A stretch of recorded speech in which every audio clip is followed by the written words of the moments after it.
गर्मियों का मौसम और ये खट्टी मीठी सी आम की चटनी अगर आप बना लें तो आपके खानों का मज़ा हो जाएगा दुबाला। अस्सलाम वालेकुम माय यूट्यूब फैमिली, कैसे हैं आप सब? उम्मीद है कि सब ठीक ठाक होंगे, खुश होंगे, मज़े में होंगे। आज हम बनाएंगे रॉ मैंगो सॉस। बहुत ही मज़ेदार सी और खट्टी मीठी सी ये चटनी बन के रेडी होती है। चलें जी हम अपनी रेसिपी को स्टार्ट करते हैं। बिस्मिल्लाहिर्रहमानिर्रहीम। सबसे पहले हमने लिए हैं रॉ मैंगोज़। ये मेरे पास 1 kg से थोड़े से ज़्यादा है, ताकि जब इसका छिलका और इसकी गुठलियाँ वगैरह निकलें तो हमारे पास पल्प जो है वो 1 kg रह जाए। अब आपने सबसे पहले इसको पीलर की मदद से इस तरह से पील ऑफ कर लेना है।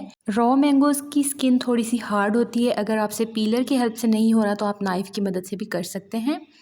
तो इस तरह से तमाम मैंगोज़ पील ऑफ हो गए हैं। अब इस तरह से हमने इसको ग्रेटर की मदद से ग्रेट कर लेना है। इन केस अगर आपके पास ग्रेटर किसी भी वजह से ना हो या आप किसी हॉस्टल वगैरह में रहते हैं तो आप इनको छोटे छोटे टुकड़ों में इस तरह से काट भी सकते हैं, बारीक बारीक स्लाइसेस में। तो इससे भी आपकी चटनी बहुत ही मज़ेदार सी बन के रेडी हो जाएगी। तो इस तरह से हमने इनको ग्रेट कर लिया। ये जो पल्प हमारे पास आया है इसमें से सीड्स और छिलके वगैरह निकाल के ये 1 kg है। अब आपने कोई भी कढ़ाई लेनी है और उसमें इस पल्प को ऐड कर देना है। मीडियम आंच पे हम इसको पकाएंगे और इसमें से इसका पानी ड्राई करेंगे। इस तरह से हल्का हल्का सा चम्मच आपने साथ साथ चलाते रहना है। बहुत ही जल्दी 2 से 3 मिनट में ये पानी ड्राई हो जाएगा। इस तरह से ये देखें, बहुत ही कम इसमें पानी होता है और जल्दी से ये ड्राई हो जाता है। इसके अलावा कैरी का अचार डालने की मुकम्मल डिटेल रेसिपी भी मेरे चैनल पे मौजूद है, अगर आप देखना चाहें तो मैं लिंक डिस्क्रिप्शन में ऐड कर दूंगी। पानी अच्छे से ड्राई हो चुका है। अब हम इसमें ऐड करेंगे 750 ग्राम चीनी। 1 किलो में 750 ग्राम ऐड करेंगे। अगर आपको इस तरह से हिसाब नहीं सही मालूम हो रहा, आप 1 किलो में से 1 पाव चीनी कम कर लें तो आपकी 750 ग्राम चीनी हो जाएगी। तो इस तरह से हमने इसको ऐड कर दिया और ये देखें चीनी ने पानी छोड़ दिया है। अब हम इसमें कुछ स्पाइसेस ऐड करेंगे।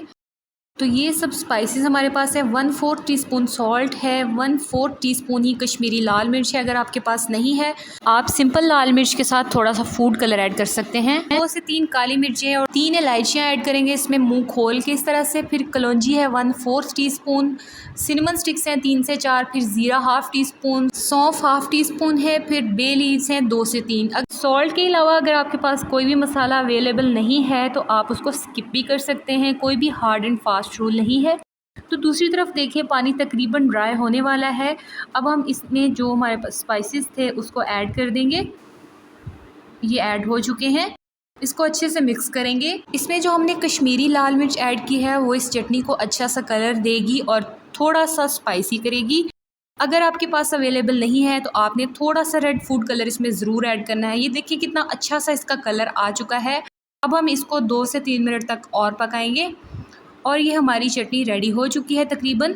अब मैंने यहाँ पे ऐड की है थोड़ी सी किशमिश। आपके पास जो भी नट्स अवेलेबल हों आप इसमें ऐड कर सकते हैं। बादाम ऐड कर सकते हैं, काजू वगैरह आप जो भी इसमें ऐड करना चाहें कर सकते हैं। इसको अच्छे से मिक्स करेंगे और डिश आउट कर लेंगे जी। तो देखिए माशाल्लाह से हमारी बहुत ही मज़ेदार सी खट्टी मीठी सी ये चटनी बिल्कुल रेडी है। इसको मैंने गार्निश कर दिया है थोड़े से बादाम और किशमिश के साथ। इस चटनी को स्टोर करने के लिए आप किसी भी ड्राई कंटेनर में इसको डाल के फ्रिज में भी रख सकते हैं। इसके अलावा आप इसको बाहर भी रख सकते हैं, ये बिल्कुल भी ख़राब नहीं होगी। अगर इसका पानी आप अच्छे से ड्राई कर लें तो ये बिल्कुल भी ख़राब नहीं होगी। तो बच्चों की ये बहुत ही फेवरेट होने वाली है। आप बच्चों को पराठे के साथ दे सकते हैं। इसके अलावा ब्रेड स्लाइस पे जैम की तरह इसको लगा के दे सकते हैं। बच्चे बहुत ही खुशी खुशी से इसको खाएंगे। ये थी जी आज की रेसिपी। अगर पसंद आई हो तो मेरे चैनल को सब्सक्राइब कर लें और वीडियो को लाइक कर लीजिएगा। आऊँगी अब मैं अपनी नेक्स्ट शानदार सी रेसिपी के साथ। तब तक के लिए अल्लाह हाफिज़।